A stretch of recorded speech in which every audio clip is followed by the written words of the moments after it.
What is going on, everybody? Today I'm going to be talking about the MrBeastification of the niche. Something that was inevitable, quite frankly, irrevocable. All of the words ending in able that you can think of. I was doing a little bit of reminiscing, trying to see if I could even remember a time before the MrBeastification and how things were back then. It's kind of like trying to remember a time before COVID, you know? Like, even trying to think back then, it just seems like an entire lifetime. And honestly, if you think about it, these two things might share more than we care to admit if you look a little beyond the surface. Both having viral type qualities, you know, with certain videos going viral and the other being a virus. Get it? Wow, this video is really off to a great start. Even though it is a little hard, I really can remember how life was back then, before the MrBeastification, before the great tonal shift, before the great flood, before our Lord and Savior descended from the heavens, in an event that really can only be described as akin to the second coming of Christ. And by all metrics,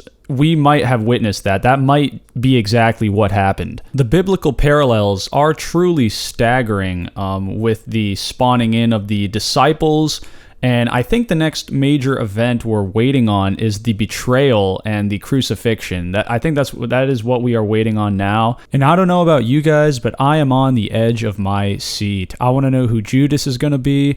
I want to know what's going to be used as the metaphorical 30 pieces of silver. Yeah, I mean, hopefully it's not as brutal as Passion of the Christ. I can't watch that movie, you know, without tearing up a little bit. So I really don't want that to be recreated in real life. In an internet capacity, what the fuck am I saying? So yeah, life before the MrBeastification. What were we doing? What were our lives like? What was the world like? And what were we most excited to see? Well, I'll start. I was watching the Platinum Podcast. Point blank period. The Platinum Podcast got me through many a night shift at work. I'm trying to do work. I can't do work. I'm dozing off. My eyelids are heavy. I plop on the Platinum Podcast. Say that 3 times fast. And it was just so entertaining. Like, it was the rawness, the raw quality, the authenticity, the genuine perspectives that Platinum Bro and Guy Ferruski and all the guests brought. You know what else is brought along with the MrBeastification? It's like, I hate being infantilized. And I don't know if that quality in the content is like woven into the very fabric of the content itself, but I think that's what I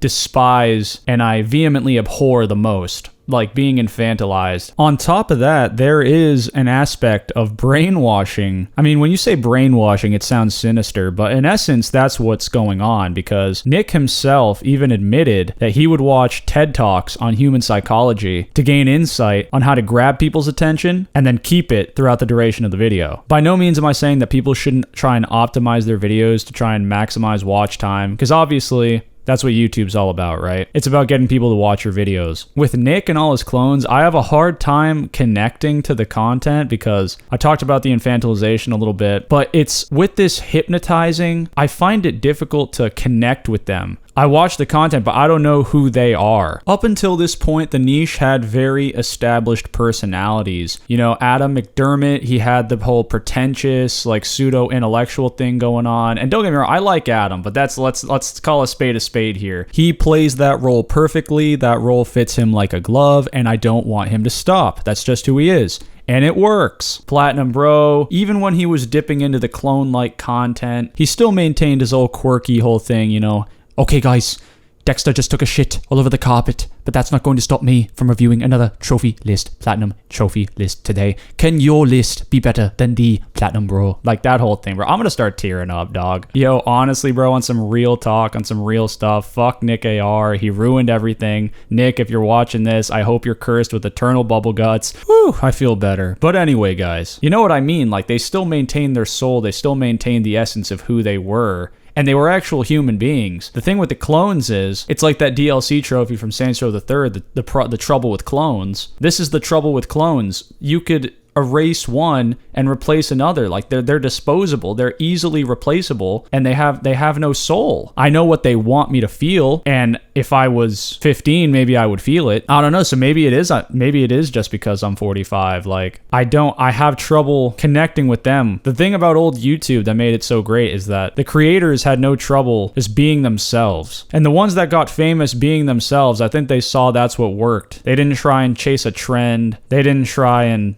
do a specific thing that they thought would optimize their success. They were just themselves, and they saw it worked, and they just ran with it. That might be my biggest gripe, like alongside the infantilization and an almost condescending. It's a condescending nature. And if you see it like in It's Illusion video, that's probably the most optimized, I'll call it optimized example of trophy editing video. Like he'll get 90% of the trophies in the last 3 minutes of the video. He'll spend the first like 7 minutes making his jokes, and he'll actually talk about the story a little bit. Someone like Nick will just breeze over. He'll just say, oh, I got all the story trophies, and that'll be like 10 trophies out of the way in the first like minute of the video. So there's differences there. At this point, there's not a style I prefer. I don't prefer either of them. Let me just say, when this style first made itself known, I was very on board. Like I was very entertained, and it made me think like, oh man, maybe I can do something like that. And if you guys are unlucky enough, and I mean to say that, if you guys are unlucky enough to remember my Stray video, yeah, it was rough, and I could barely look at myself in the mirror. It is selling out, dude, because if you're not showing who you actually are, and you're playing a character, but it's not even playing a character, because I don't even know what character. It's not even like people get on camera and rage. Like, they just get on camera and be who they think they need to be. Like, they just be like vanilla. They just be kind of bland. And I mean, it works, but it's just not entertaining. Like, I want to see someone either crash out or be like overly happy, you know, like Nick A30 level. The content is just boring, and then it just got diluted. You know what they say, hindsight is 20/20. You don't know a good thing until it's gone. Only know you love her when you let her go. All that stuff. Platinum Bro and Ilya Kunin were carrying this fucking niche for me, man. Looking back, it's just so clear to see. The fostering of the community was done solely by those two. And I know there's Adam and there's Lucy, and I'm not trying to say that I was here since '08 with Hakum. I'm not trying to say that. But I'm saying from even the kind of late point that I joined, those boys were still out here carrying the torch, doing God's work, and bringing people in. They brought me in. I think that's what it was. I liked the discussion around it. Hearing experiences about games, not necessarily seeing them on the screen, because a lot of them I'd already played, so I don't necessarily want to see the experience. I know the experience, and maybe if they were more entertaining, I would want to watch the video. So that's why we need good actors. I have to watch another I Am Rob video, because I've seen his thumbnails are at least kind of drawing in the artificial soul that I'm talking about from old YouTube. Like, if you're at least fake smash something, like pull a study, smash your screen, but then own it. Don't say that your wrist slipped and then you hit and you were too close to your screen. Like, own that shit. That's what I want to see. That's really all I'm asking for. I'm asking for authenticity and a soul, not pushing out crocodile tears wearing a Manscaped shirt because rent's covered for the month. I don't want to see that. This niche just turned into a bunch of soulless golems chasing a check, and it's hurtful. It really is hurtful. It breaks my heart, because it started with Mr. Beast, and then it infected our niche as well. All in all, guys, I don't think that anything's going to change, though. I think those that have pushed out this soulless content will continue to push out this soulless content until they've milked the niche dry, and then they'll move on. It's like our economy. Like, nothing can grow forever. It's just impossible. You have to adapt. You have to be mutable. And I don't know, maybe when some of these boys move on, we can rebuild from the ground up. I mean, that's kind of my hope. Maybe the flame of our passion will be rekindled, because I've read your guys' messages that you've put in the Discord that some of you guys feel the same way that I do, at least about the act of hunting. I don't know about the content. Let me know what you guys think down below. You know, after those that have milked it dry move on, we'll still be here, and we'll decide if it's even worth picking up the pieces and rebuilding. It might be too late. It might be unsalvageable, irrevocable, as I said in the beginning. It's like looking at a girl you used to love, but she's out there dancing on tables, but when you met her, she was a good girl. She wore ankle-length skirts, put her hair up in a French braid, and kissed you on the cheek, and now she's, you know, getting rum poured in her mouth. Chad's pouring rum in her mouth, and her Instagram stories are like 45 reels long. It's heartbreaking, and yeah, I am speaking from experience.